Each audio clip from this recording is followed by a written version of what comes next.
Well, hello YouTube. Bodge in the Woods, back on the road to the woods. Gonna do a little brief overnighter in the South Mountain State Park in Conley Springs, North Carolina. The South Mountain State Park is about, an hour and 5-10 minutes kind of northwest of Charlotte.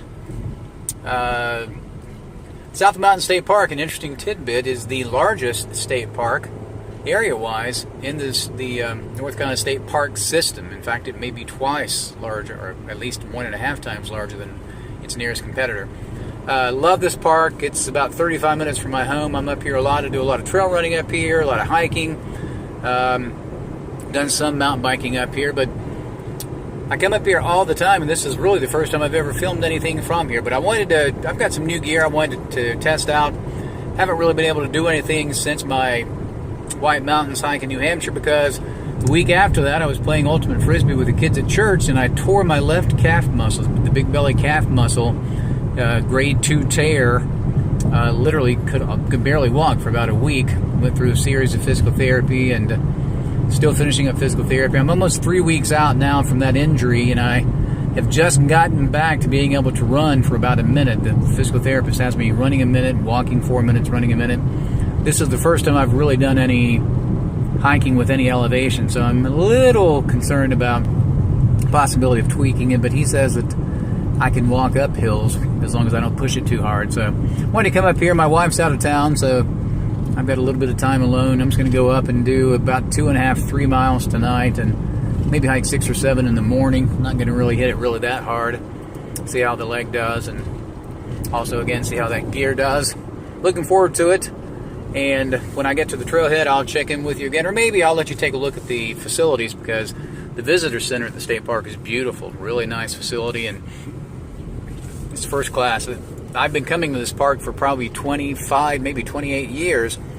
And years ago, there used to be just a little gravel drive up to it, but now there's a beautiful paved road that leads all the way to the former ranger station, which is basically the trailhead for multiple trails. In fact, there's probably 35, 40 miles of trails up here. There's, I believe, 6 different backcountry campsites where you've got minimum of 4, sometimes as much as 6 or 8 campsites there. So it can accommodate as many as, you do the math, it's what, 35 to 45 people a night. I've never been in a campsite that had more than 1 or 2 other groups there. So I'm not anticipating really any issues tonight, but as I said, looking forward to it, and I'll check in when I get at least to the visitor center. We are at the visitor center of the South Mountain State Park. Here's a registration area over here for those that are self-registering for the campsites. I waited until the last second, so I couldn't self-register. I couldn't register online, so I've got to self-register here at the location, but I've done this several times in the past. According to the map this morning, all the campsites in Sawtooth were available except one, I think. So shouldn't be any issues. Here's the information board about the camping. Here are the campsites. So let me sign off. Check it in a second. Here's the restroom facility in the parking lot, or just off the parking lot. You come out of the main parking lot where most of the trailheads are. Walk up this little paved area, for about 100 yards, and got a large picnic area over here. Well, on the weekends that place will be packed. And then you've got, I'll show you the parking here as I go by. I'm going to be doing the Little River Trail. Basically leads me up to the Sawtooth campsites. It's a 2.7 mile hike, I believe, when it's all said and done. Just met an interesting family. Mom and Dad and 5 children. They're doing a couple of nights in the park. It reminded me, I've been following on YouTube the Crawford family. It's the family of AT thru hikers. There's 6 of them, 6 children, and then Mom and Dad. This family kind of reminded me of that. They great spirit, great attitude. Looks like they're looking forward to a great weekend. Anyway, I'm getting ready to head up the mountain.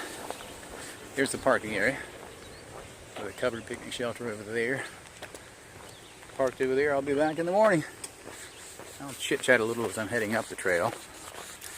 Gotta watch that left calf muscle. I don't want to heat it up too much and run the risk of injuring it again. So I'm not going to be hammering out 3.75 miles an hour on this hike. I'd like to do 2.5 or so. Maybe 2.75. Going to take my time. It's actually kind of refreshing. I've pushed myself so long in hikes that I can really force myself to relax a little bit. This is a good little hike. I mean, the whole climb, the whole hike up there is 2.5 mile climb, basically. So, it's not like it's a piece of cake, but I'm not going to be going at the kind of pace I normally set. So, I'll check in. There's a couple of little water crossings as we head up this trail. Other than that, really not any views at all until you get really off the Sawtooth campsite. I mean, it's Sawtooth Trail down the Chestnut Ridge Trail. I may go there tonight after I get to the campsite and get everything set up. And if I do, I'll go out on the Chestnut Ridge overlook and show you the Chestnut and the Chestnut Gorge. It's absolutely spectacular. And the amazing thing is, and I've hiked all over the U.S., it looks like one of the remotest sites in the world, even though, gosh, you're only 12, 15 minutes from civilization in each direction. But I'll check in later. I'm about a mile up the trail. The left calf muscle is good and tight. And interesting, my right side is compensating so much. The right calf muscle, which never gets sore, is feeling a little stressed. Wanted to show you though, this is 2 years ago. Be 2 years ago this November. Had a wildfire through here. I think it burned maybe 150, 200 acres. It's not the first. I mean, this little park has had several wildfires in the last 30 years, but you can see what's so cool about it is, you see it's kind of the Lord's providence that all the undergrowth, I mean, look over here. See how congested that is and how thick it is, how limited the visibility is over here. Everything's clear. You got a couple of views that you wouldn't normally have. That's actually Chestnut Knob right over there that we're looking at. We'll hike up the backside of it either tonight or in the morning. I'll show you the view, but again, 2 years ago these trees were so thick you couldn't see through there. So that's just God's way of kind of clearing things out. And of course you'll notice this old logging road is kind of a natural fire break. So on the left side, burned out. Right side, thick and congested. I'm gonna crank on out another 1.5 miles or so to the Sawtooth campsite. When I get there, I'll show you what it looks like. Nothing spectacular. It's very primitive sites. Most of these sites have pit toilets on them, but I've never seen a pit toilet on the Sawtooth. We've only camped there maybe 3 times in the last 10 years, but I've never noticed a pit toilet there. So it's basically leave no trace, potty in the woods. But I'll show you. There are fire rings there, and I want to think the last time we were there was even a bear box there. In fact, I'm pretty sure of that because I remember telling my wife that they had bear boxes, and she was convinced that meant that there were bears all around us. So every little noise that was made that night terrified her into thinking that there were bears in our campsite. There is an occasional bear in the South Mountains. I don't know that I've ever seen any signs of bear. I've never seen scat up here. Never seen bear prints. But I do know that there are occasional sightings up here. Of course, the South Mountains probably run, I don't know, I'm going to say 40, 45 miles. So it would not be unusual for a bear to have this little range as his habitat, come through here on occasion. And even though I'm up here all the time, still missing.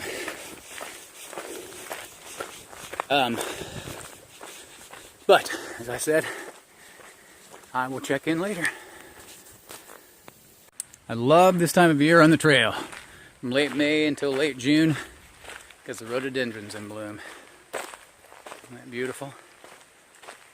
I'm probably just a little past peak because they're a lot more vibrant in early June. Probably got another couple of weeks.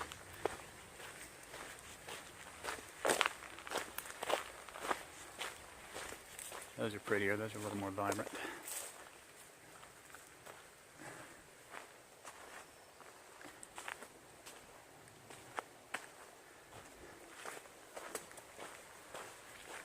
You only pick, I'm going to say the rhododendron picks up probably about 2,200 feet. Maybe a little bit lower than that, but not much lower than that. We're probably at about, we're probably around 2,000, 2,250, 2,300 right here. Good standard rhododendron around here, though. Absolutely gorgeous. No mountain laurel in this park. I don't know that if it's... I think the highest altitude, the highest elevation in this park is Ben Knob. It's Ben, spelled B-E-N-N. Named after Mr. Ben, not Ben someone. But anyway, I want to think Ben Knob is 2,912 or 13 feet. So the highest point is just under 3,000 feet. I've been up there several times. I trail run this area and mountain bike some. So. And I've never seen Mount Laurel up there either, or on the upper or lower CCC roads, which are probably the highest ridges in the park. But lots of rhododendron. And again, this time of year, it's beautiful. Getting closer to the camp, probably a mile or so away. As far as health goes, no real issues other than I can tell that I haven't done any serious hill climbing in the last 2.5 weeks because my knees are a little weak. Hate this, gosh. I normally have no issues with my orthopedic health or my joint health or muscle health, but that tear really took it out of me. The only exercise I could do for about a week was pretty hard biking, and it wasn't nearly the pace that I'm accustomed to, so I've just gotten back to a decent effort exerted on my legs in the last 5 or 6 days, and still nothing like I'm accustomed to. I'll say this, that's the most significant injury I've ever had. I've had broken ribs, broken wrists, torn meniscus in my right knee. All those things were pretty easy to recover from, but this grade 2 tear, thank the Lord it wasn't a grade 3 because it would have required surgery, but this thing has really thrown me for a loop. But, doing well, recuperating well. God's miracle of the recuperative powers of the body are just amazing. I'll check in just a little while. And I am approaching Sawtooth campsites. Hey, unless I missed my guess, somebody's moved a picnic table up here. Sure have. Each one of these sites has a picnic table now. That wasn't here the last time I was here. Nice. Love picnic tables. Throw all your gear out without having to worry about it getting messy.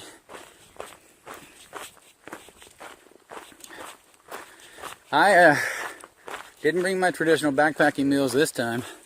My dehydrated stuff. I brought a kielbasa. I'm gonna grill over the fire. I brought some chips. And for breakfast, I'm gonna try to make a pancake. I brought my little Esbit stove. not an Esbit tab stove, but it's the Esbit brand. Kind of like the, I can't remember the name of the stove, but anyway, it's the brass stove that has the simmer ring and everything. I'm going to use that, kind of heat up the little aluminum fry pan that I've got and see if I can't get this stuff, hopefully get it warm enough that I can cook a pancake, but not so warm that it burns it to pieces. I got to find a little site now for hammocks. Looks like this is obviously a tent site. I wouldn't put my tent there because look what happens. It rains, washes right down into this spot, but good flat site. Looks like people have been back in there. This is kind of actually it's perfect for hammocks, I believe. Unless there's yeah, right over there is my perfect little hammock site. So I'll set that up shortly and I'll get dinner started. Well, there's my dinner. Burned to a crisp. It's my kielbasa, my barbecue Fritos. I have a Snickers bar for dessert, some Kool-Aid for a drink. Here's my hammock and tarp hanging in the woods down there. There is a privy here. In fact, the privy is just 40 feet from my hammock. I've just never noticed it. We have normally stayed in that campsite up there and just kind of make our way down this way when we head to the water source, which is kind of down through there. So I guess I've just walked right past the privy and didn't know it. Kind of breezy. Actually feels great. I need some breeze to cool things off. Cloudy, but an absolutely gorgeous evening. I'm just so blessed, Lord. Thank you for bringing me here for my health, Lord. It's coming back slowly but surely. So bless my night together, Lord. Amen. Well, it's getting close to hiker midnight. It's about 8:40 p.m. Got an absolutely gorgeous sunset. Wish I had a better vantage point to see it from. If I had time, I'd run over to the Chestnut Knob, but I'm afraid I'm losing daylight and I won't be able to get there before the sun goes down. But went down and got some water. I'm going to extinguish the last of my little fire here that I used to cook my kielbasa. And I'm probably going to edit a little bit of this video. And I'm going to get down there and climb in the hammock. And, I don't know, maybe watch a little bit of my old videos or something, and then I'm going to sleep. Get up in the morning. I'll check in with you in the morning when I'm making breakfast. Hope you have a great night. Well, it's a beautiful Saturday morning here at the Sawtooth Campsites in the South Mountain State Park. It's just after 6 o'clock, and it's been bright since about 5:30. Actually, I slept great. I went to sleep at about 9 o'clock. Slept all through the night. Had a whippoorwill. It's a very loud bird for those of you that are not familiar with them. It woke me up at about 5:30 with its call to its mate, I'm assuming, because it was one literally right over my hammock and then probably one a couple hundred yards away. But anyway, got me up and I was going to get up pretty early. I want to give you a little view around. Beautiful sunshiny day. Almost not a cloud in the sky. It's going to be gorgeous. I wanted to show you my little breakfast setup here. This is going to be different, something I've never tried before, so just wanted to show it to you. This is my new solo stove. You've probably seen these. They're like the Trangia. I was trying to remember the name of the other stove. Trangia kind of originated this stove 10 years ago or so. You got the stove, and this is actually the simmer ring. I'm going to use the stove itself for cooking my bacon in my little frying pan there. I got some, pre-cooked bacon. It won't take long to cook it. Then I'm going to put the simmer ring on, cut the heat down pretty dramatically, and then I brought some pancake mix in this little bag. I'm going to mix it up in there. I'm going to pour it in my little fry pan, and hopefully I'll get a decent little pancake out of it. The only thing I forgot was a plate to put everything in. But that's not going to be a big issue. I'll just eat the pancake out of the pan, and I can throw the bacon on a piece of plastic or something. But that's what I'm going to attempt to do this morning. We'll see how it works out. Take a look at that sizzling bacon. That looks good, doesn't it? Now the question is, how will it do with my pancake? So far so good. Well, there's the pancake cooking. And I'm getting some bubbles, so it's definitely cooking. And I didn't put the simmer ring on because this little pan actually, aluminum distributes heat really well. So I think I'm going to be able to cook it. I hope I am without burning it, but I've got enough batter that if I burn this one, I can always make another one. So we'll see how this does. But that's step 2 in my experiment. We'll see how it turns out. Well, there it is. It's actually beautiful. It's a little dark in a couple of spots, but heck, I mean, you got the whole thing cooked on the whole perimeter and everything. Ooh, despite having incredible winds. Hold on, let me get a bag that just blew away.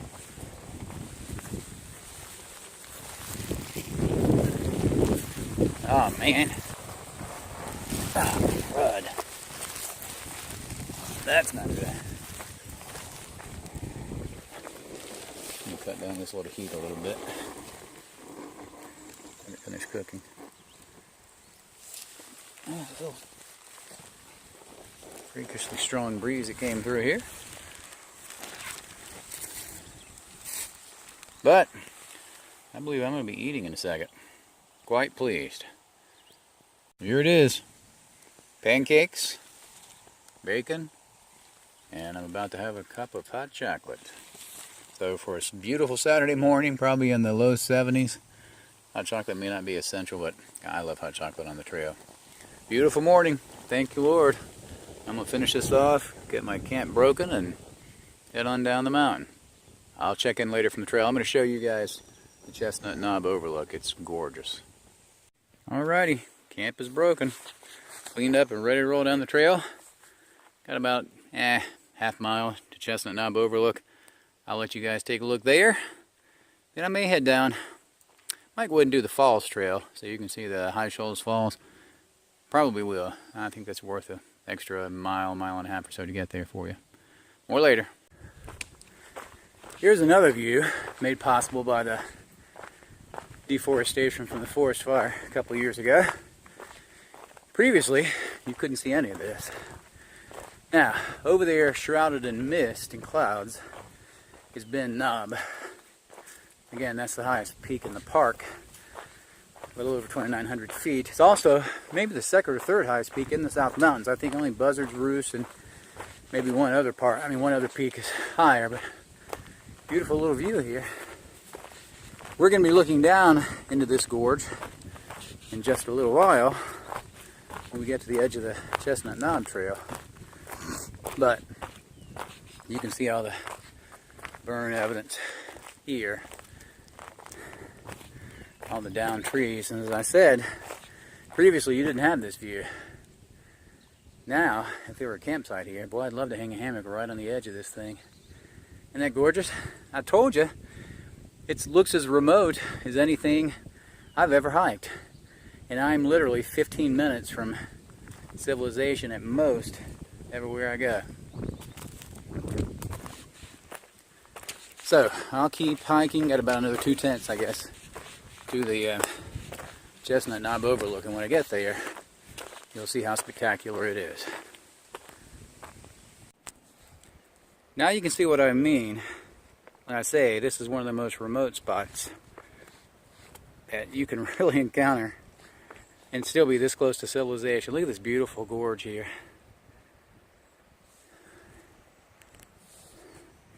The Jacobs Fork River is right over there at 12 o'clock.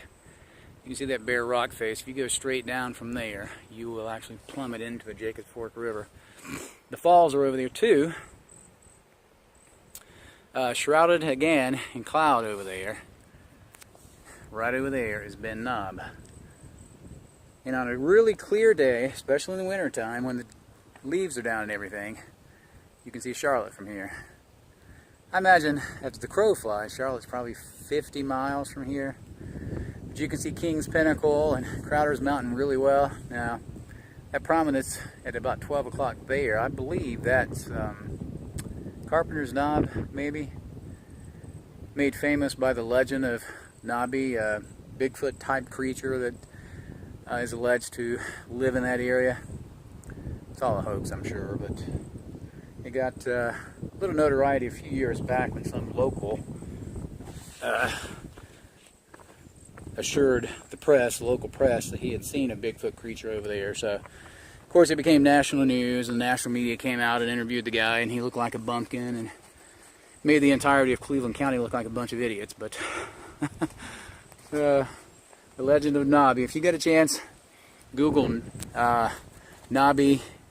That's K-N-O-B-B-I-E, Nobby, Bigfoot creature sightings, or something like that. Casar, spelled C-A-S-A-R, North Carolina. And I'll bet you'll find it. Tim, I can't remember Tim's last name. Tim was the guy that allegedly saw this creature, and there's a hilarious interview with him that went viral at that time. Again, it embarrassed half of Cleveland County where I live, but... It's beautiful this morning. Gosh, it's probably in the low 70s. Got a nice crisp breeze blowing. Every time I come up here, and I'm here 2 or 3 times a year, but I haven't been here since the wildfire came through back in the spring. Again, a lot of deforestation here. In fact, I didn't recognize the trail for a little while because all the undergrowth that I'd usually hike through was gone. But it's always breezy up here. Usually I see a family of hawks circling through the gorge down here, but I'm sure they are probably still asleep. It's just past 7:30. I think I will hike on down to the falls, let you see the falls. Don't know which way I want to go yet, but a couple of different trails to get there. I think you'll enjoy and appreciate the falls. They're beautiful. So, checking out temporarily from the Chestnut Knob Overlook, South Mountain State Park. Well, I forgot to mention earlier, a lot of the trails at South Mountain State Park are multi-use trails, which means it's pedestrian, that's hiking, but also bridle trails for horses, horseback riders, and mountain biking trails. Well, this is just one example of a station they've set up basically for horse riders. Actually, this is brand new. I was through here back in the spring. Now this was here. They put a nice new picnic table here, hitching post for your horses, and look at this. A little step down to get off your horse without having to get into your stirrup. How convenient is that? Here's one of those. Thank the Lord for wildfires, because this area again was deforested. But look at this. Open up this beautiful view. It hasn't been here. And 25 years I've been hiking up here, this view hasn't been available. Gorgeous. More of the South Mountain range over there. On a good day, you can see the Black Mountains of North Carolina, which of course are the home of Mount Mitchell, highest peak on the East Coast. Can't see it today, of course, because of all the clouds. And also the trees are kind of blocking where that would be. This is the Horse Ridge Trail, aptly named, of course. Though you seldom see horseback riders up here. In fact, I don't see any evidence of any horseback riders along here. That I did see a little horse dung down the trail earlier.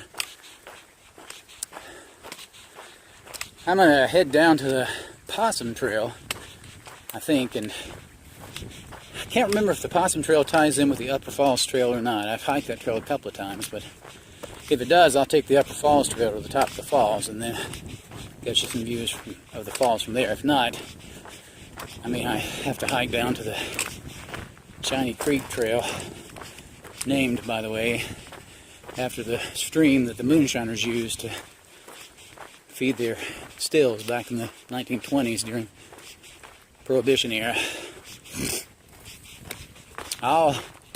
If I see any more views like I just came upon, I'll chronicle those for you. If not, I'll catch you down near the falls. I'm on the Shiny Trail, named after the little creek, Shiny Creek. Shiny, by the way, is spelled S-H-I-N-N-Y. Yeah, I know, it looks like shinny. First time I came up here, I saw a trail marker for the Shinny Trail, and said something to one of the rangers about trying to find the Shinny Trail. He said, "That's Shiny Trail." I said, "It's got 2 N's and no E." He said, "Yeah, I know. That's just the way they spelled it back in the day. This trail kind of basically parallels the creek all the way back to the parking area. I'm going to veer off and head up to the falls. I think I would be doing a disservice to my viewers if I couldn't show you the falls. Kind of in a hurry. I've got some work to do back home. Promised my nephew I'd be there for him to get some things accomplished, and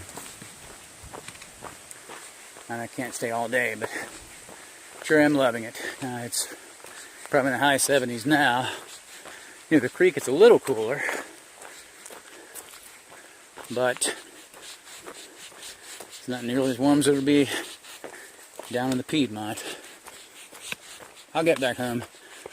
Probably at the latest around noon. I'll probably be in the high 80s by then. I'll check in again, I guess, when I get near the parking area. That's the Jacob Forks High Shoals Falls on a beautiful Saturday morning.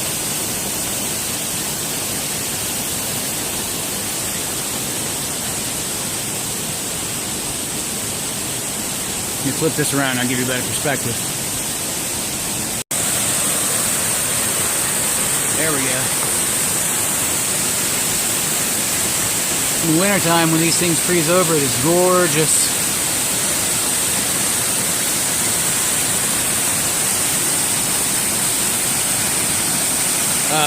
On the right side over there, this sheer cliff wall, about every year, somebody plunges to their death trying to scurry down the side of the falls for no apparent reason.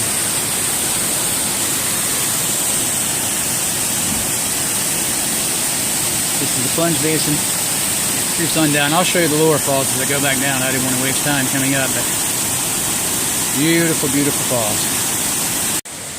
We're about to cross the bridge across the lower falls. This old bridge series was washed out by torrential rainfall during a hurricane about 5 years ago. It was rebuilt a couple of years ago. Good morning. Peppy. Good morning. Here you go. It's called the lower plunge basin, the lower falls. You can see the falls way up in the distance. I'm sure you can make them out. I'm plunging down through here in this huge boulder field. And collects again down here. Continues on down.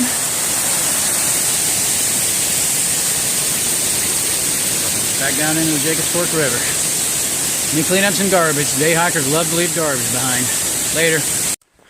Well, that's it. That's the end of my overnighter in the South Mountain State Park. Beautiful night. Beautiful morning. About a little over 7 mile hike this morning out. Looking forward to a beautiful day. Thanks for following.